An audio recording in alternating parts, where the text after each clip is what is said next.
Is a Duncan Jones fan, as I am, has heard about you for a long while. It's kind of famously had a long gestation period. And I know you probably talked about it quite a bit, but in case no one has heard kind of the story, do you want to give a quick rundown of how it started, and then I want to dig in a little bit to how it changed over the course of the gestation period? Actually, so the first draft of this script I wrote with Mike Johnson just after we finished film school 16 years ago. And I had written one script before this, and it was for a courtroom drama. It was basically 12 angry men about an artificial intelligence. And it was... That sounds awesome. It sounds awesome. It was so much dialogue, and it was so uncinematic that it was frustrating me. It was like, yeah, maybe I could get this made on a really low budget, because I was trying to write something for a low budget first film. And it just became obvious, maybe I could make it, but would it actually be a good film? So I was actually, my editor on this film, Barrett Hefka, who's here today, he kind of challenged me to write something with a lot less dialogue. And that was the character. Like, screw you take the title, you're like, fine. Yeah, so that was how it started, and we wrote it, sent it off to Sam Rockwell, who I really wanted to work with, in the hopes that he would play the character Duck, that Justin Theroux ended up playing. The hero of the piece. The hero of the piece. And Sam was like, I'm not sure if I'm ready for that, but I'd love to play Leo, because I love the script, I want to play Leo, and Sam, as good as an actor as he is, obviously, as he will be about to show everyone with his awards coming up. Sam is a great actor, but he can't play 6'5". It's just not versatile. And he is very versatile. But Special boots. Leo has to be a big physical presence, and that was never going to work. So I went and wrote. I did Moon. I wrote Moon for Sam because I loved him so much, and every film from that point onwards, I assumed, okay, Mute's going to be the next thing I do. Mute's going to be the next thing I do. And it's, like I said, it took 16 years. So I'm guessing though, because the themes in this movie, and especially I saw it a few weeks ago, I guess, and for the first time, and especially as it settles and as the themes in it are so have a maturity to them, to where I'm guessing that this is not exactly the same movie that you wrote 16 years ago. It's a weird one, because I think structurally it's probably very similar, but I think the subtext and the emphasis on what it's about really, which to me at least, it's about parenthood. How do parents affect you, and what are your responsibilities as a parent, and that's kind of whether it's Leo and how his mother's religiosity and decision not to allow him to have the surgery to talk has affected his life, or how it's Cactus's lifestyle has affected poor Josie, and how she's been brought up and what she's used to. It runs throughout the film. Kind of really emotionally moving at the end. That smile from him, who hasn't smiled through practically the whole. Just that moment of he has a little moment. He has a little moment of smiling at the start of the video. Okay, two smiles. Right. Yes. Smile. Skarsgård is so good in it, and he has just this perfect sadness to him that doesn't. Which sometimes when a performance has that kind of sadness, you can grow annoyed by it, I think, and want to shake the person, and you never do with him.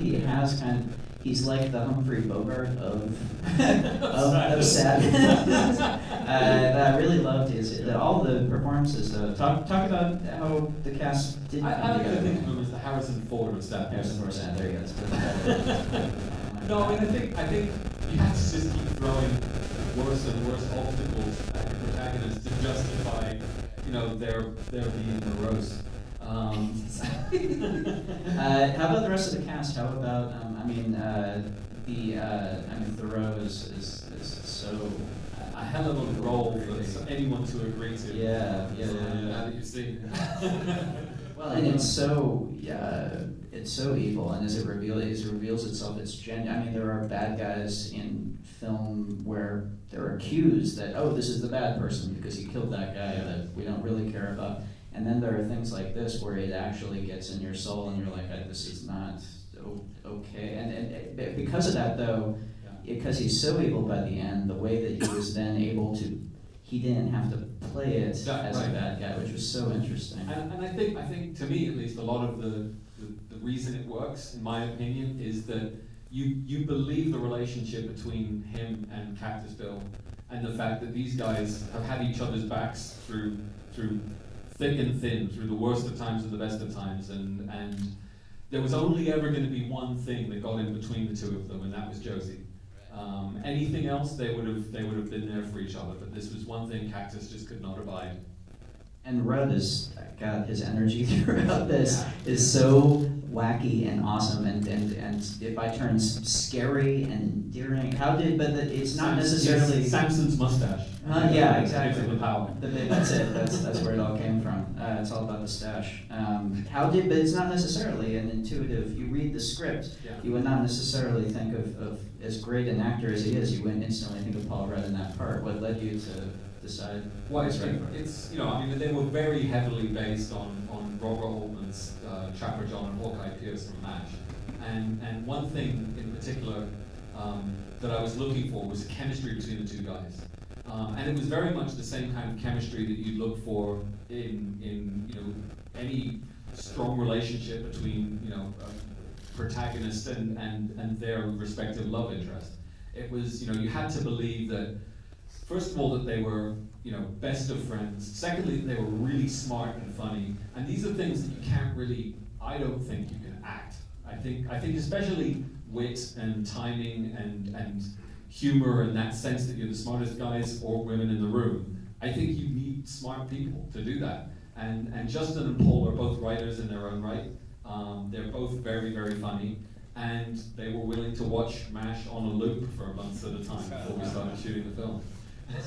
Genuinely evil, but for some reason the scene where he's messing with the guy in the mall. Oh, the mall guard. Like Jim, but there's something in that scene where it turns, and because you find yourself, just like the characters in MASH, you find yourself alternate, you're like repulsed, but then that's charmed by them, and that's one of those weird like a glass of water in your face. Like, that was my hope was that if I could get the audience, and you'll have to tell me, but to really kind of like these guys at the start of the movie and be feeling very comfortable around them. I mean, it's Paul Rudd, how can you not? Right. Get the audience on side and then slowly just start to peel it away and say, actually, they're kind of assholes. And then by the end of it, he's a psychopath, the other one's a pedophile. It's going to be the arc of this Q&A, by the way. Just watch the arc of it. Let's talk a little bit about the, who am I supposed to be watching for when we're supposed to, you, okay. Oh, yeah. Okay, good. Because I have more stuff I want to know. Talk about the production of the movie a little bit. One thing that I've learned is one thing I've learned, Duncan. One thing, when you're making a science fiction movie, that for not that much money, cars are a huge thing. How are you going to deal with futuristic cars? Yeah. Talk about generally your approach to the design of this movie, which is so unique. And I want to know, just in the room when you sat down and said, okay, how do we deal with that? Well, we knew that we wanted to shoot on location in Berlin as much as possible. So one of the first things we looked into is, okay, cost-wise, how crazy would we be to try and superimpose images of more futuristic designs on actual traffic in the real city? So we tried to do it. So there's kind of a mix of things. We did have some cars that we had on the shoot, on set, on location, to kind of dress the foreground. But we did a lot of car replacement in the background, and some of the extreme background we just left it as it was. And really, because of the aesthetic that we chose, where we had Leo's car, which is a classic car anyway, and then Cactus's amazing Stars and Stripes Jeep, which just kind of, I think, it's such a striking image in its own right, that the fact that it's such a bare bones vehicle you kind of get away with, because it's a Jeep anyway, so it doesn't have to be particularly aesthetically pleasing. It just has to look like it can cope. And I think between that and the flying drones and a couple little bit of extra details on the digital set extensions for increasing the vibrancy of the background. There was a lot of location work, you're saying. Also half the film was location, the other half was studio shoot at the Studio Babelsberg.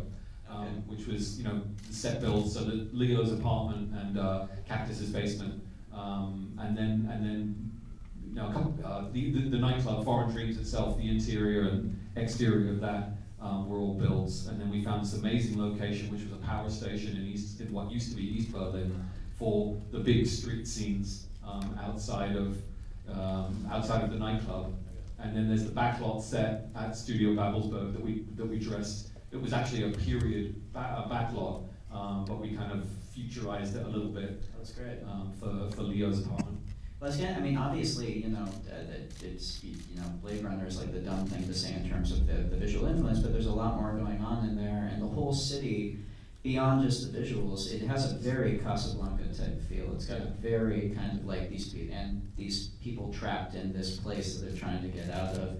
But both visually and like vibe-wise, what were the influences for you? Well, I mean, I think while we were there, and how much of it was just Berlin? Also, what's your experience of the city of Berlin? Oh yeah, I mean, I've been to Berlin. I'm very old. I spent some time as a little kid in Berlin in the 1970s when it was still, the middle of the Cold War, and Berlin was an island of Western kind of civilization in the middle of the Soviet Union. And there was, even then, there was this kind of real energy and vibrancy and looking towards the future in that city. And I went back to Berlin pretty much every decade after that. And it was always there, even after the wall came down, it was always a city that was looking towards the future. There was a lot of artists who found Berlin to be a place that they wanted to settle and spend time.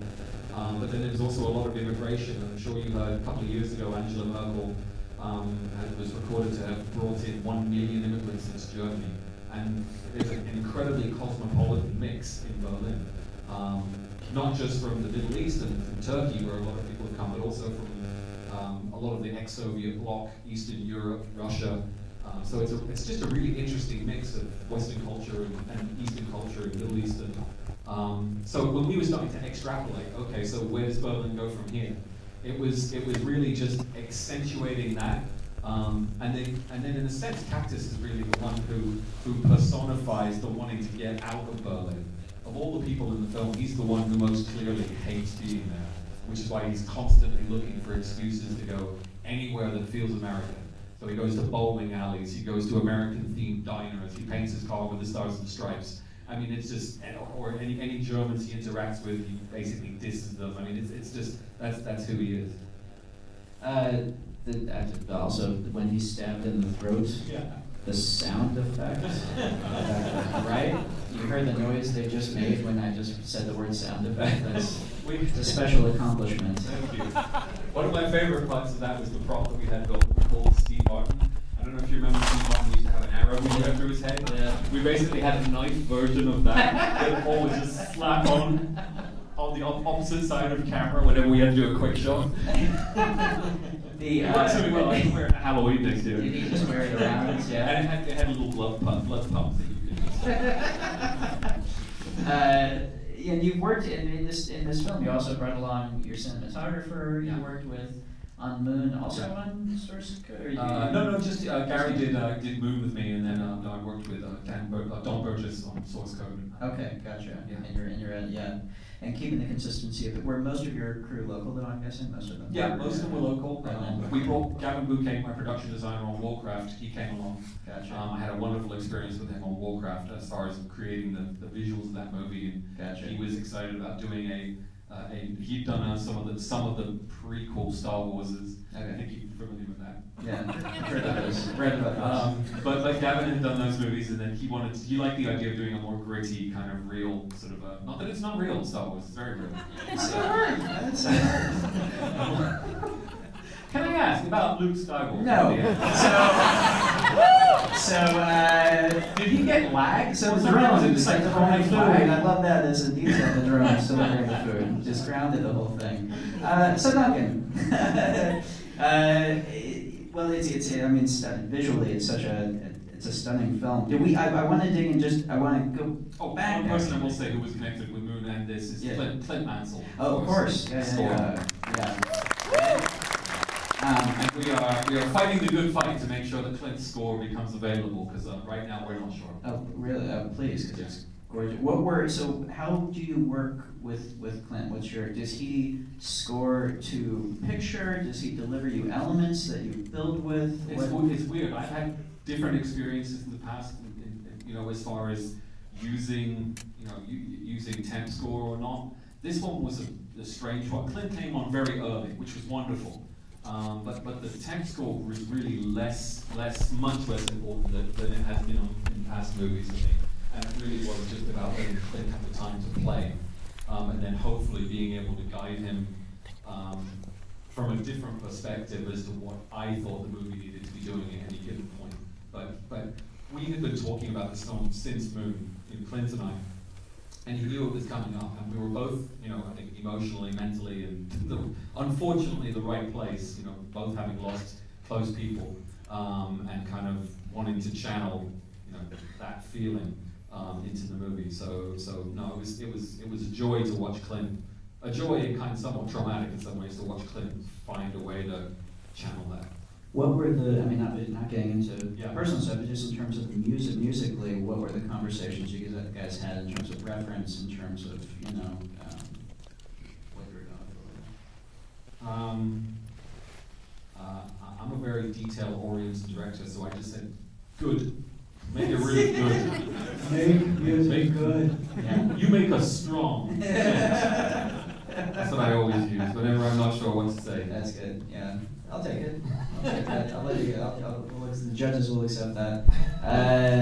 Yeah, I never with temp score. It's always like a miserable thing figuring out. The worst thing about temp music is the better it is, the harder it is. Yeah, because then you're screwed because you get used to it. There's this thing, falling in love with the temp, because you put in a temp piece of music, and then it's not even that you want to have that piece of music, but you get so used to exactly what it does that you end up. You end up cutting to it. Yeah, so that you're really fun. Yeah. Then you're looking for a piece of music. It's like, yeah, but it just needs to have a note right there. This is why our composers hate us.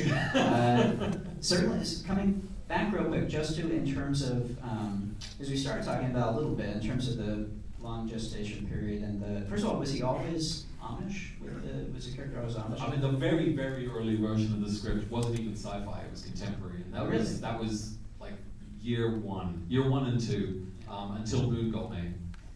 And that was because, as I said, the original idea was I'm going to make a film that I can afford to make if I pull in enough favors and manage to scrape the budget together. And the idea was, I mean, this is how long ago it was. Gangs of New York hadn't come out yet. Which is only interesting in that there was a Cactus Jack in that movie, and I wanted to break my own neck. There was a Butcher Bill and a Cactus Jack in that movie. Yeah. And then the one that oh god, what was it? It was I'm just trying to think of the British gangster films. It was Sexy Beast and Layer Cake. All kind of came out, and it was like there was a British new wave of sort of gangster, low-budget, local gangster films, and I was like, oh, maybe I can make a film like this, and it's a little bit weird, it's a little bit different. So it was London-based, it was contemporary, and then, obviously we didn't get it made. Moon happened. Did it still have the big elements like the two surgeons? Yes, and it did. Okay, yeah, those were always the building blocks and everything. Yeah, no, those were always the building blocks. It was Paul Schrader's Hardcore. I've been watching a lot, and then Lee Marvin in Point Blank, and then MASH, which was kind of a weird three movies that I was trying to mush together. But that was the idea. It was okay, if I can have Leo's story, this guy who's unable to talk on one side, I don't think I can sustain that for an entire movie. I don't think I want to spend a whole movie with that one guy. But if I could give him half the movie, and then I could make these villains interesting enough, and spend time with them and reveal them second, third act, then that could be really an interesting structure. Cut to this. I think we're going to open it up and get some questions. I'm sure you guys are chomping at the bit. Let's start off kind of in the middle. Let's you in the blue right there. And I think we have a microphones, or yeah, let's see how the microphones end up working. If it's too slow, you can shout it out. While we wait, can I ask, did anybody in the audience notice if and when Chesney Hawk's One and Only was played? That's a no. Although, Oh, it was subtle. you, It was subtle. you did use a. It was in there, by the way. It was in there. I'm in the middle of a riddle. Yes. The chorus. I use that in Brick. Oh my That's goodness. playing in the scene where Brendan. In the scene where Brendan and the Pin are talking, and like he's eating the cookie, and we I don't know why you used it. I used it because it was cheap to license. It's not cheap anymore. It's not. That's your fault. Yes, I'm sure. It's got the. Yeah, sorry. Go ahead. I have two. I got this. There you go. Double the power. I was just curious if there's any incarnation of this film, like the script, that like featured more of Sam Bell, because the little clips that we got on the TV were pretty priceless. I don't know. He's just like in it. We shot more content, only in that we didn't know how much media there would be in the final cut of the movie, whether there were TVs, you know, or various places where you might see the footage. But it was always going to be a backstory going on in the world of Mute. It was never going to be, you know, integrated into Leo's story. It was always going to be like, what's on the news? The girl who fell down the well. You know, it's just going to be this story that was running in the background. Cool. Let's go in the back. To be fair, anyone back there? I can't say. Oh, someone, that guy, waving your hands. Squeak the mic up there. We need Squeaky drum. wheel. Oh, don't hurt yourself, sir. Don't hurt yourself. Here we go. Flip. No, don't. It was a huge privilege to watch this on the big screen, but the fact of the matter is it's on Netflix. A lot of This people, is a good thing. Yeah, This is a very good thing. but a lot of people might be watching this on their iPad on the toilet. Does that affect any of the decisions made? Netflix is a terrible thing. No, it's, you know, it's I can't. You know what would be a terrible film to watch on the toilet on an iPad? Star Wars. Star Wars would be a terrible film to watch on the toilet on an iPad. Genuinely confused as to how to react to that. No, I think anyone, you know, you can get really amazing home entertainment systems, and if you can't, one of your buddies can. So you could watch movies, I think, in really enjoyable, fully realized 4K, amazing surround sound environments without coming to a theater. But you do miss out on the crowd, and I think that's something which is, you know, hard to ever replicate. So the rare opportunities we are going to get to show the movie in front of a crowd, I'm very grateful for. But at the same time, this movie would not exist if it hadn't been for Netflix. You know, I think there is we live in a world now, I don't know how you feel about this, but the studios used to have independent arms that would make movies in the $20 to $40 million range original content. And they would kind of, you know, build that stuff up, see how it does. If it did really well, then they would kind of, you know, learn something from that and take it and make a bigger movie. But that doesn't exist anymore. The main direction of the studios now appears to be franchises, sequels, prequels, reboots, remakes of old movies. That's what they do. I'm sorry. Studio indie. Studio indie. It's fake news. That's fake news. But the truth is that since the streaming sites came on, and they started to allow a lot more original content to get made, and they do not require 4 quadrants and an opening weekend to get most of their budget back, because they have an entirely different, you know, business, which is great because it means both myself and Ryan can go away and make original films, you know, when we get the chance and feel the life of making movies. Yeah, it does feel like, I mean, talking to so many filmmakers, it feels like everyone's, you know, that when the avalanche is going and you're running, trying to stay on top of it, just no one knows where everything's going to settle right now. But at the end of the day, we're telling stories, and as long as we can tell the stories we care about, like this one, I mean, you're getting it. Yeah, I mean, I can, because we're all here together and no one else is going to ever hear any of this stuff, I can tell you some very inside baseball stuff about this. But you do a Netflix movie, you do another Netflix movie, at some point people are not going to know whether you make good movies or not, because there's not really that much information about how those movies have done. There's ratings, which is great, but you don't know if anyone's seen them. So one of the things that you kind of, as filmmakers, I think, find is, okay, I want to make original movies, I really want to make those, but I also want to be able to make movies at a budget where I can make the films I want to make. So I see my future as being bouncing back and forth between the freedom and originality of films that I can make through streaming sites, and going out there doing the occasional studio film and showing, yeah, I make movies people want to watch, and that's I think where I'm going to end up. I don't know how you feel about that, because I'm sure you have a lot of original ideas that you want to be able to move forward with. Yeah, that's just, we're all figuring out how to do it right now. It's just such a strange time. But let's go, how about we go right down front now, right there.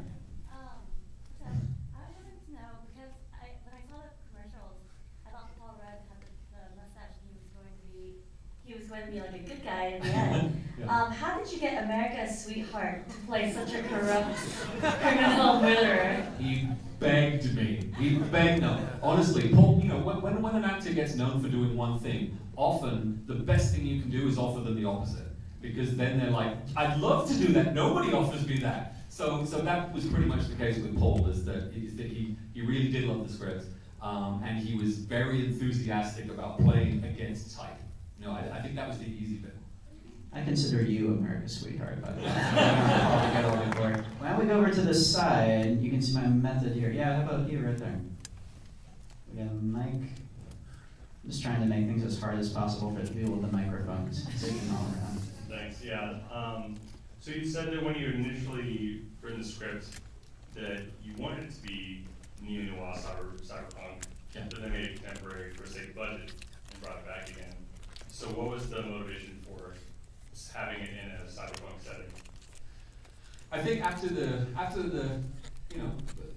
really good experience I had on Moon, that we all had on Moon, we were looking at Mute again, because obviously I was like determined this is going to be the next film, and then it felt kind of mundane in the contemporary setting, having just seen this wave of British gangster films come out. I just felt like there are certain things that we can do in a science fiction setting that would really, I think, make it much more original than it would have been otherwise. To be honest, I think it would have been original anyway, but I couldn't help off of the back of Moon and the fun that we had on that, and being able to play with science fiction ideas, being able to make Leo Amish and have a surgery which gave him his voice back as part of the plot. There were lots of elements that I thought could be accentuated by allowing just little bits of technology and changes in the world to something which is not contemporary, would be beneficial. Over on this side, who we got? Let's see. There you go. On the terms of little things we noticed, I did spot a little bit of the old claymation trapdoor. I was wondering if you could tell us a bit about that. Wow, yeah. I think he's a plant. That is a phenomenal catch. Nice work. Trapdoor is an animated TV show from the UK. It's very funny. It's something that did we grow up with it? Did you grow up with it? Oh yeah. Yeah. Trapdoor's fantastic. It's really silly, and it was more of a joke for people from the United Kingdom. But What really, is it? Which is it? What is it? it's okay. So inside, when Cactus goes up to Maxim's office and Maxim's been knocked out, and Cactus comes back out and he gets into his car and he starts to tell Josie, put on your seatbelt, and we're kind of heading into the third act. There's this really I think, amusing kids show on the TV that Josie's watching. It's a tiny little screen. I mean, the fact that this gentleman caught it is eagle eyes. Yeah, but it was really just for us. Who else we got? We got a few more down. At some point, we need to find a way to give away a poster, if that's okay. Oh my God! Yeah. Why don't we do one more question and let's give away a poster? Yeah. We'll do two. We do this gentleman here, then we'll do one in back. But go ahead. Thanks for doing this. You said that Warcraft was a death by 1,000 cuts, and I was wondering how your experience on that. All of my wrists. How your experience on that film influenced this, and how you tried to hold on to your vision if you had to, since this was an independent film. By the way, can I just say before you answer that Warcraft is fucking awesome. It's like it's like the cover of an 80s metal album. Like, it's so, yeah, I adored it. Go ahead. Sorry.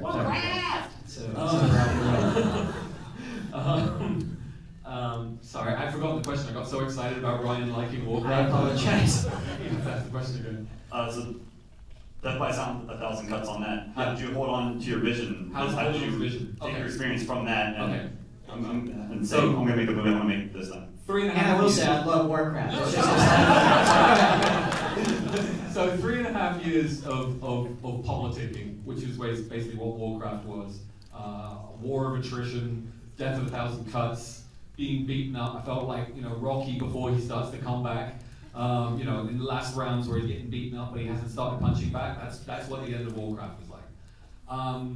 So this film was it could not have been on the opposite end of the spectrum more than it was. I mean, basically, Netflix, God loved them, read the script, got it, agreed to the budget that we proposed, and said, okay, go make the film. I was like, what? Really? Yeah, and in the contract it even said final cut. You have final cut. Yeah. So that was it. So I went and made the movie, and I brought it back, and they were like, "Holy shit, that's what you were gonna make." No, they knew what was coming, but I think we all knew it was gonna be a dark and weird movie. And unfortunately, they liked it, and now it's out. Let's do midnight. It'll be out. Let's do one more way in the back. Yeah. There you go. Sure. Yeah. I don't know if you're waiting or pointing. Flip, jump off. Do it. Don't! Don't! Get us sued. Hey guys. Okay, so I just had a question for Duncan. Is there any kind of sort of, can you basically hint at the fate of Sam Bell? Well, yeah. I mean, there's a little tiny taste of the wrap up here. Not full wrap up, but obviously he gets back to Earth, and there is a court case, and if I'm fortunate enough to make the third piece of this anthology, which would be Mute, Moon, and this third not yet publicly named film, you'd find out how that court case goes. And the 12 Angry Men versus and the 12 Angry Men courtroom. No, it wouldn't be the 12 Angry Men. Actually, and we brought it around to the beginning. No, it's a nice big juicy action movie.